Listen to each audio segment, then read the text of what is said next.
రోజుకో శ్లోకంలో మనం ఈరోజు శివానంద లహరి రోజుకో శ్లోకంలో ఈరోజు 46వ శ్లోకం నేర్చుకుందాం. చక్కగా ముందుగా శ్లోకం. ఆకీర్ణేన ఖరాజికాంతి విభవైః ఉద్యత్సుధా వైభవైః ఆధౌ తేపి చ పద్మరాగలలితే హంసవ్రజైరాశ్రితే నిత్యం భక్తివధూగణైశ్చ రహసి స్వేచ్ఛావిహారం కురు స్థిత్వా మానసరాజహంస గిరిజానాథాంఘ్రిసౌధాంతరే. ఆకీర్ణేన ఖరాజికాంతి విభవైః ఉద్యత్సుధా వైభవైః ఆధౌ తేపి చ పద్మరాగలలితే హంసవ్రజైరాశ్రితే నిత్యం భక్తివధూగణైశ్చ రహసి స్వేచ్ఛావిహారం కురు స్థిత్వా మానసరాజహంస గిరిజానాథాంఘ్రిసౌధాంతరే. చక్కగా ఎంత చక్కటి శ్లోకమో, ఎంత చక్కటి కవితా వైభవమో ఆయన మనకు అందించింది. అది ఎంత సరళమైన పదాలతో అందించారో ఆది శంకరాచార్యుల వారు నిజంగా ఆ శంకర స్వరూపులే. మరి మనస్సుని ఎన్ని రకాలుగా మనకి ఈ శివానంద లహరిలో ఆయన పోల్చారో మరి ఎక్కడ కూడాను ఏ దేంట్లో కూడాను ఇన్ని రకాల ఉపమానాలతో ఎవ్వరూ అందించలేదండి. ఆయన కవితా ధోరణికి మనం అందరం కలిసి చక్కగా ధన్యవాదాలు చెప్పుకోవాలి. ఒకసారి పదాల యొక్క అర్థం తెలుసుకొని ఆ తర్వాత మనం శ్లోకం యొక్క అర్థం చూద్దాం. హే మానస రాజహంస అంటే ఓ మనస్సు అనే రాజహంసమా. ఇక్కడ మనస్సుని హంసతో పోలుస్తున్నారు. హంసతో పోల్చి మళ్ళీ దీనికి భవనాన్ని ఉపమానంగా చెప్తున్నారు ఆది శంకరాచార్యులు వారు చక్కగా. అంటే మనం శంకరుడు పాదాలు అనే భవనంలో వచ్చి స్థిర నివాసం ఏర్పాటు చేసుకోవాలంట. హంసయ్యి అక్కడ ఇక్కడ తిరగకు ఓ మనసా, చక్కగా అలా తిరగకు నువ్వు, శివుడి పాదాలు అనే భవనాన్ని చేరుకో అని మనకి భవనం గురించి ఉపమానం ఇస్తూ ఈ శ్లోకాన్ని చక్కగా వివరించారు మనకి ఆది శంకరాచార్యుల వారు. హే మానస రాజహంస, ఓ మనస్సు అనే రాజహంసమా, నఖరాజి కాంతి విభవైః. నఖాలు అంటే గోళ్ళు అని అందరికీ తెలుసు.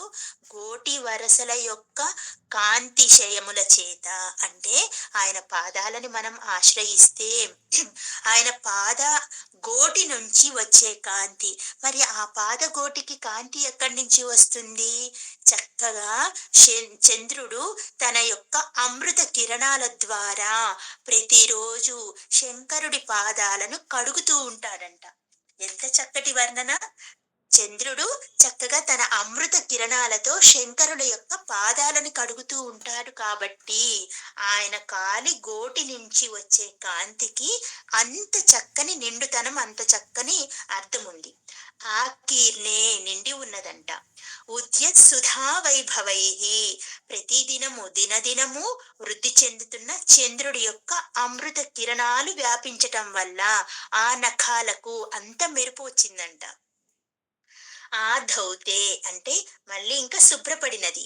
అపిచ అంటే మరియు, పద్మరాగ లలితే పద్మముల యొక్క ఎరుపు వంటి ఎరుపుతో అంటే పద్మరాగ మణులతో చెక్కబడి ఉన్నాయంట ఆయన పాదాలు. ఆయన అసలు ఎలాంటి మణులు ధరించడని మనకు తెలుసు, కానీ అతను నిలబడి ఉన్నాడు కదా భవనంలో. అలా నిలబడి ఉన్నప్పుడు కింద మట్టి యొక్క ఎర్రతనము, ఈ చంద్రుడి కాంతి, ఆ ఎర్రదనము ఈ చంద్రుడు ప్రసరించిన అమృత కిరణాలు, ఈ రెండు కలిసి పద్మరాగ మణుల్లాగా చక్కగా మెరిసిపోతున్నాయంట. ఆ చక్కటి ఎరుపుదనంతో మెరిసిపోతూ ఉన్నాయి.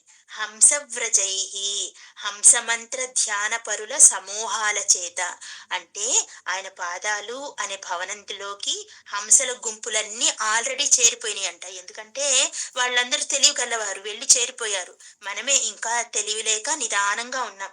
ఆశ్రితే సేవించబడినదే, గిరిజానాథాంఘ్రి సౌధాంతరే అది ఒక్కడి పాదాలనే ఆశ్రయించాలా? కాదు. పార్వతీపతితో కలిసి ఉంటారు. ఎక్కడైనా మనం ఇల్లు కట్టుకుంటే, ఆ ఇంట్లో చక్కగా భార్యాభర్తలు ఇద్దరు ఉంటారు కదా! మరి అదే చెప్తున్నారు.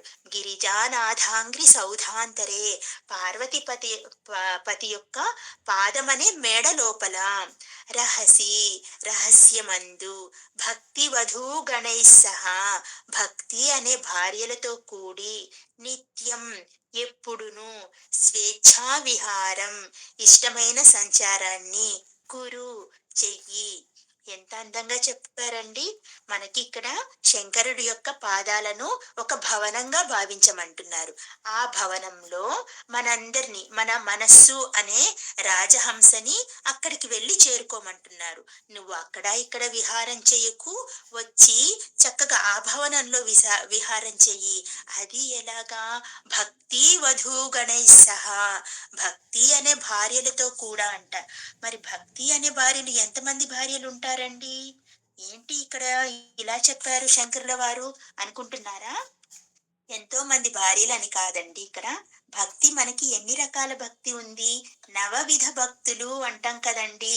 ఆ నవవిధ భక్తులనే భార్యలుగా పోల్చారు. ఎంత చక్కటి ఉపమానమో కదా అసలు! ఆ నవవిధ భక్తులేందో ఒక్కసారి అలాగా వివరంగా తెలుసుకోలేకపోయినా ఊరికే విందాం. 1 శ్రవణం, 2 కీర్తనం, 3 స్మరణం, 4 పాదసేవనం, 5 అర్చనం, 6 వందనం, 7 దాస్యం, 8 సఖ్యం, 9 ఆత్మ నివేదనం. ఇలాంటి నవవిధ భక్తులు అనే భార్యలతో ఆల్రెడీ చేరిపోయి ఉన్నాయంట అక్కడ రాజహంసలన్నీ. మరి మనమే లేట్ చేస్తున్నాం అన్నమాట. అలా అక్కడికి చేరి సేవించబడుతూ ఉన్నాయి. ఇష్టమైన సంచారాన్ని మనం కూడా అక్కడ చేయమంటున్నారు ఆది శంకరాచార్యుల వారు. ఒక్కసారి మనం శ్లోకం చూద్దామా? అహో ఓ మానస రాజహంస అని పిలుస్తున్నారు. మనస్సుని రాజహంస అని చెప్తున్నారు. మనస్సు అనేది రాజహంసమా గోళ్ల వరసకు సంబంధించిన కాంతి వైభవంతో కూడుకొని ఉందంట. ఆయన పాదాల యొక్క గోళ్ళు ఉద్భవించుచున్న అమృతం వ్యాపించుటచే కడగబడి ఉందంట. అమృతంతో కడగబడిందంట స్వామివారి పాదాలు. పద్మాల వంటి వన్నెతో ఇంపుగా కనిపిస్తుందంట. ఇంకా పరమహంసల గుంపులచే సేవింపబడుతుందంట. ఎంత చక్కగా చెప్పారు. ఆల్రెడీ అక్కడికి చాలా మంది చేరిపోయారు పరమహంసలు. వారందరూ పరమహంసలు అన్నమాట. తెలివి తెచ్చుకొని వెళ్ళిపోయారు. అలా సేవింపబడుతూ ఉన్న ఓ పార్వతీపతి నీ పాదమనిడి మేడ యందు ఏకాంతమున భక్తి రూపములైన భార్యలతో కూడా నేను కూడా నిరంతరం స్వేచ్ఛగా విహారం చేస్తాను అని అడుగుతున్నారు ఆది శంకరాచార్యుల వారు. భార్యలు అంటే చెప్పుకున్నాం కదా, నవవిధ భక్తులు. నవవిధ భక్తి విధానాలతో పూజ చేస్తారంట. చక్కగా గిరిజానాథుని పాదాలనే మహాసౌధంలోకి మనం కూడా లోపలికి వెళ్ళాలంట. సరే, ఎలాగో లోపలికి ఎలాగలో చరపడు ఓ మనసా, దాని లోపల నీవు విహరించడానికి తగిన అద్భుతమైన సరస్సు ఉందంట. ఆ సరస్సు ఎలా నిండి ఉంది? చంద్రుడి యొక్క అమృతమనే కిరణాలతో నిండి ఉంది. అంత అమృతమైన అమయమైన సరస్సులో విహరించడం అంటే హంసకి ఇంకా ఎంత ఉత్సాహం ఉంటుంది. చక్కగా మహాదేవుని కాళ్ళ గోళ్ల నుంచి ప్రసరించే అతిశయమైన కాంతి వైభవంతో నిండిన ఆ సరస్సు నీకు దర్శనమిస్తుంది. ఇప్పుడేగా చెప్పుకున్నాము, ఆయన తన అమృత కిరణాలతో తన కాళ్ళను కడుగుతూ ఉంటాడు అంట, శివుడి యొక్క కాళ్ళని. అలాగ నిండి ఉందంట ఆ సరస్సు. చక్కగా ఆ కాంతిని దినదినము పెరుగుతూ ఉన్న సోమచంద్రుడు, చెప్పుకున్నాగా పౌర్ణమికి నిండు చంద్రుడిగా మారుతూ ఉంటాడు దినదినంగా పెరిగి. తన అమృత కిరణాలతో ఎల్లవేళలా ఎల్ల సమయంలో కడుగుతూనే ఉంటాడంట ఆయన పాదాలని. పద్మరాగాలను పోలిన ఎర్రదనాన్ని సంతరించుకున్న మహాదేవుని పాదాలను యోగులు హంస జపంతోనే ఆశ్రయిస్తూ ఉంటారు. ఈ హంస జపం అనేది అందరికీ రాదండి, యోగులకి మాత్రమే వస్తుంది. హంస జపం గురించి చాలా గొప్ప వివరణ ఉంది. మనకి ఇక్కడ సందర్భానుసారం ఊరికే టచ్ చేసుకున్నాం గాని దాని వివరణ అవసరం లేదు. అలా హంస జపంతో ఆశ్రయిస్తూ ఉంటారంట యోగులందరూ. ఆల్రెడీ ఆ భవనంలోకి ఎళ్ళిపోయారు. అక్కడ కూర్చున్నారు. స్వామి పాదాలు అనే భవనంలోకి చేరిపోయి చక్కగా హంస జపం చేసుకుంటూ ఉన్నారంట. వారి హృదయ పద్మాలు అక్కడే నీకు దర్శనమిస్తాయి. వెళ్ళు, ఇంకా ఆలస్యం చేయకు అని చెప్తున్నాడు. ఆ పద్మాలను ఆహారంగా స్వీకరించాలంటే నీవు ఆ సరస్సులోకి చొరపడి అక్కడే చోటు సంపాదించుకో. ఒక్కదానివే వెళ్ళకు మరి. నిత్యమైన భక్తి అనే పేరు గల నీ భార్యలందరినీ వెంటబెట్టుకొని వెళ్ళు అని చెప్తున్నారు. ఆ తావుని విడిచిపెట్టకుండా స్వేచ్ఛా విహారం చెయ్యి. భార్యలు అందరూ అంటే ఇక్కడ ఎంతమంది భార్యలు ఉంటారు అని లేదు విషయం.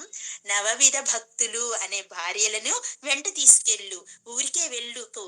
ఊరికే వెళ్ళి ఏం చేస్తావు నువ్వు?